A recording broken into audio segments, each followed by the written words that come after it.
राम और लक्ष्मण का अगला पड़ाव ऋषिमुख पर्वत था। सुग्रीव वहीं रहते थे। कबंध और सबरी की बात दोनों भाइयों को याद थी। दोनों ने सुग्रीव से मिलने की सलाह दी थी। कहा था कि वे सीता की खोज में सहायक होंगे। दोनों राजकुमार शीघ्रता से वहां पहुंचना चाहते थे। सुग्रीव का मूल निवास ऋषिमुख पर्वत नहीं था, किष्किंधा था। ऋषिमुख में वह निर्वासन में अपना समय बिता रहे थे। सुग्रीव किष्किंधा के वानर राज के छोटे पुत्र थे। बड़े भाई का नाम बाली था।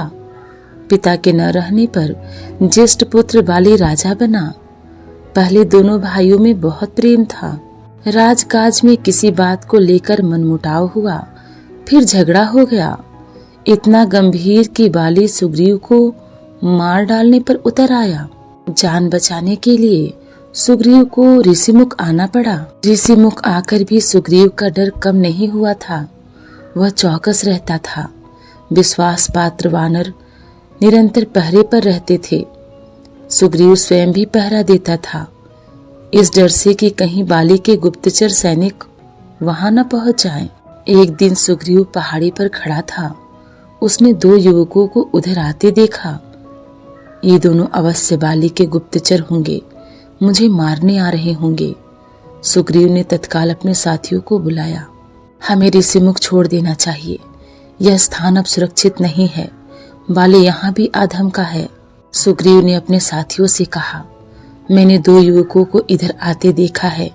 उनके हाथों में धनुष हैं। सुग्रीव घबराया हुआ था, पर उसके प्रमुख साथी हनुमान इससे सहमत नहीं थे। मैं जाकर पता लगाता हूँ कि वे कौन हैं। बाली की सेना में ऐसे सैनिक तो नहीं है। हनुमान ने भी दोनों युवकों को देख लिया था। हनुमान पर सुग्रीव को भरोसा था। उसने बात मान ली। राम और लक्ष्मण पहाड़ी पर चढ़ते चढ़ते थक गए थे। वे पहाड़ी सरोवर के पास रुके, थकान मिटाने, मुंह हाथ धोने। तभी भेष बदलकर हनुमान वहां आ पहुंचे। शिष्टता से प्रणाम किया। पूछा, आप दोनों कौन हैं? वन में क्यों भटक रहे हैं? आपका भेष मुनियों जैसा है, लेकिन चेहरे से राजकुमार लगते हैं। हम सुग्रीव से मिलने जा रहे हैं। हमें उनकी सहायता की आवश्यकता है। क्या आप उन्हें जानते हैं? प्रारंभिक बातचीत में ही हनुमान स्थिति भाप गए। वे अपने मूल रूप में आ गए।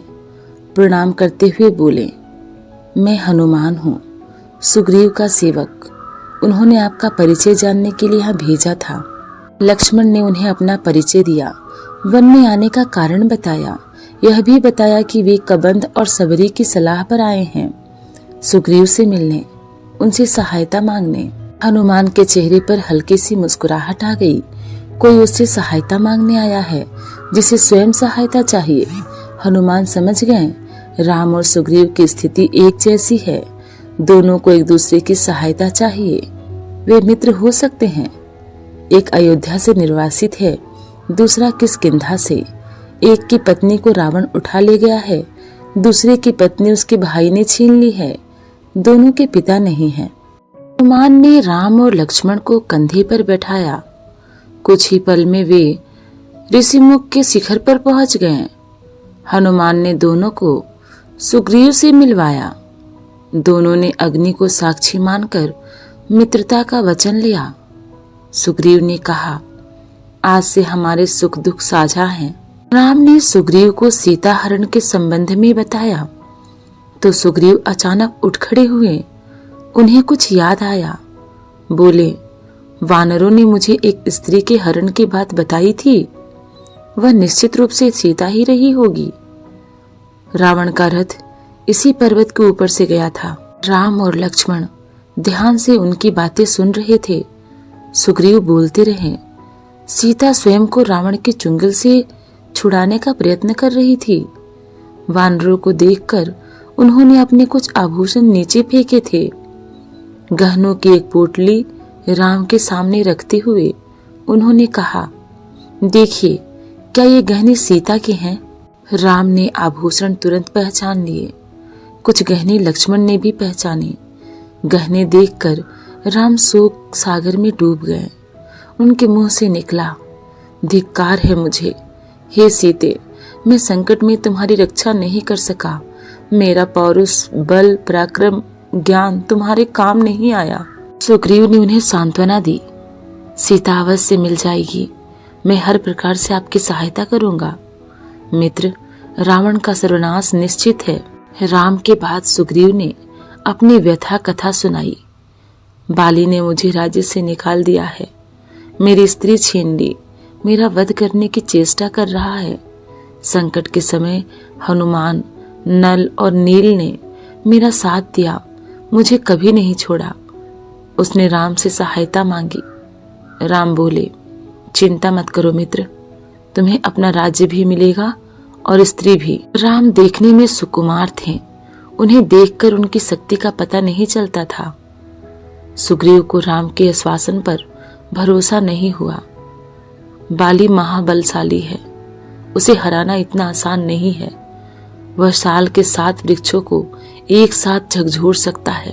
राम ने कोई उत्तर नहीं दिया, धनुष उठाया और तीर चला दिया। साल के 7 विशाल वृक्ष एक ही वार से कटकर गिर पड़े। इस शक्ति प्रदर्शन पर सुग्रीव ने हाथ जोड़ लिए। राम ने कहा, मित्र, अब विलंब कैसा, बाली को युद्ध के लिए ललकारो। किष्किंधा की राजगद्दी का निर्णय उसी युद्ध में हो जाएगा। सुग्रीव चिंतित हो गए, युद्ध में बाली को हराना असंभव था। राम बोले, चिंता मत करो मित्र, मैं पेड़ की ओट से युद्ध देखूंगा। जब तुम पर संकट आएगा तुम्हारी सहायता करूंगा। बाली की मृत्यु मेरे ही बाण से होगी, वह मारा जाएगा। योजना बनाकर सब किष्किंधा पहुंच गए। सुग्रीव आगे था, राम, लक्ष्मण और हनुमान छिप गए थे। मेरे पीछे राम की शक्ति है, सोचते हुए उसने बाली को ललकारा। बाली के क्रोध की सीमा न रही, वह गरजता हुआ निकला, आज शिकार स्वयं मेरे मुंह तक आया है, मैं तुझे नहीं छोड़ूंगा। भीषण मल्ल युद्ध हुआ, दोनों एक दूसरे से गुथ गए। युद्ध में बाली भारी पड़ रहा था, लगता था सुग्रीव का अंत निश्चित है। राम पेड़ के पीछे खड़े थे, धनुष हाथ में था, पर उन्होंने तीर नहीं चलाया। सुग्रीव वहां से किसी तरह जान बचाकर भागा, सीधा ऋषिमुख पर्वत आकर रुका।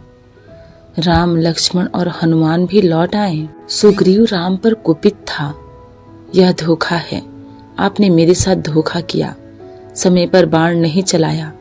मैं नहीं भागता तो आज वह मुझे मार डालता। राम की कठिनाई दूसरी थी, वे दुविधा में थे।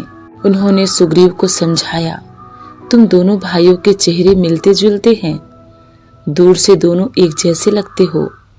मैं बाली को पहचान नहीं पाया, बिना पहचाने बाण चलाता तो वह तुम्हें भी लग सकता था।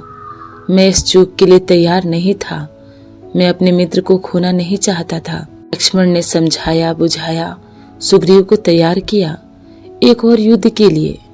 राम ने कहा, जाओ मित्र, इस बार बाली को पहचानने में चूक नहीं होगी, इस बार उसका अंत निश्चित है। सुग्रीव डरा हुआ था, घबराहट थी, पर राम के कहने पर तैयार हो गया। किष्किंधा पहुंचकर उसने बाली को चुनौती दी, ललकारा। बाली को सुग्रीव का यह साहस समझ में नहीं आया।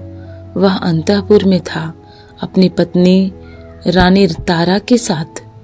बाली जाने लगा तो तारा ने उसे समझाने का प्रयास किया, जाने से मना किया। बाली ने उसकी बात नहीं मानी, पैर पटकता बाहर आया, क्रोध से उबल रहा था। बाली ने हाथ हवा में उठाया, मुट्ठी भींची हुई थी, वह एक घूंसे से सुग्रीव का काम तमाम कर देता। तभी राम का बाण उसकी छाती में लगा, वह लड़खड़ाकर गिर पड़ा। बाली के गिरने पर राम, लक्ष्मण और हनुमान पेड़ों की ओट से बाहर निकल आए। आनन फानन में राजाभिषेक की तैयारियां की गईं। सुग्रीव को राजगद्दी मिली। राम की सलाह पर बाली के पुत्र अंगद को युवराज का पद दिया गया। राम ने सुग्रीव के लिए संबोधन बदल दिया। राजगद्दी पर बैठने के बाद उन्हें मित्र नहीं कहा, वानर राज कहकर संबोधित किया। सुग्रीव का मन था कि राम कुछ समय वहीं रहें, उनके साथ राम ने मना कर दिया। कहा, यह पिता की आज्ञा के विरुद्ध होगा। उन्होंने मुझे वनवास दिया है, मैं वन में ही रहूंगा। राम किष्किंधा से लौट आए। वर्षा ऋतु के कारण आगे जाना कठिन था। लंकारोहण कुछ समय के लिए स्थगित कर दिया गया।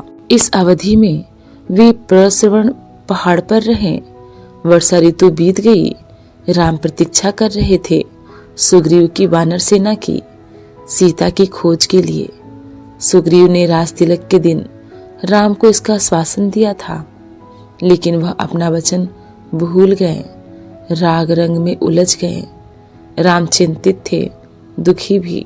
हनुमान को सुग्रीव का वचन याद था। राज तिलक के दिन वे वहीं थे। उन्होंने सुग्रीव को याद दिलाया। सुग्रीव को वानर सेना एकत्र करने का आदेश दिया। यह काम सेनापति नल को सौंपा गया। 15 दिन और बीत गए, लेकिन सेना राम के पास नहीं पहुंची। राम सुग्रीव के इस व्यवहार से क्षुब्ध थे। क्रोध में उन्होंने सुग्रीव के विनाश तक की बात कही। राम को चिंतित देख लक्ष्मण से न रहा गया।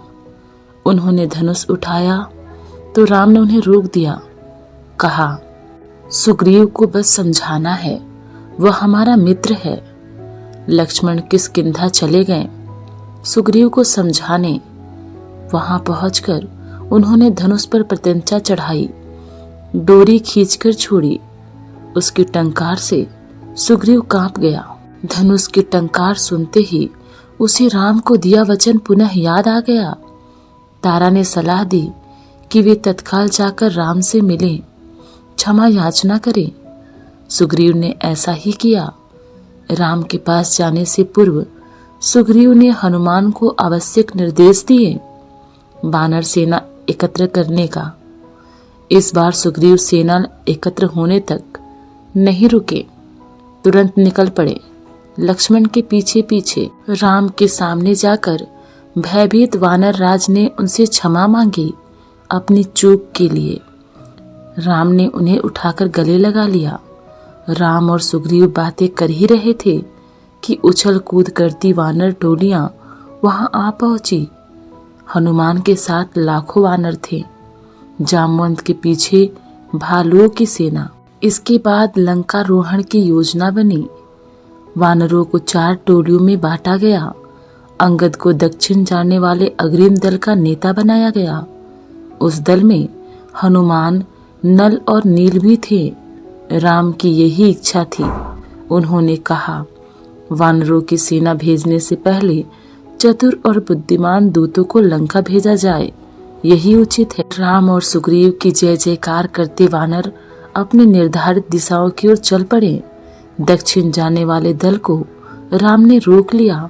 उन्होंने हनुमान को अपने पास बुलाया, अपनी उंगली से अंगूठी उतारकर उन्हें दे दी। अंगूठी पर राम का चिन्ह था। उन्होंने कहा, जब सीता से भेंट हो तो यह अंगूठी उन्हें दे देना, वे इसे पहचान जाएंगी, समझ जाएंगी तुम्हें मैंने भेजा है, तुम मेरे दूत हो। दक्षिण की टोली किष्किंधा से चली। अंगद और हनुमान आगे आगे चल रहे थे। चलते चलते वे ऐसे स्थान पर पहुंच गए जिसके आगे भूमि नहीं थी, केवल जल था। विशाल समुद्र, उसकी गहराई अथाह थी। लहरों की गर्जन कपा देती थी। समुद्र को देखकर सबका साहस जवाब दे गया। वानर थक हार कर वहीं बैठ गए। वानर राम के बारे में चर्चा करने लगे। अंगद ने कहा, राम की सेवा में प्राण भी चले जाए तो दुख नहीं होगा।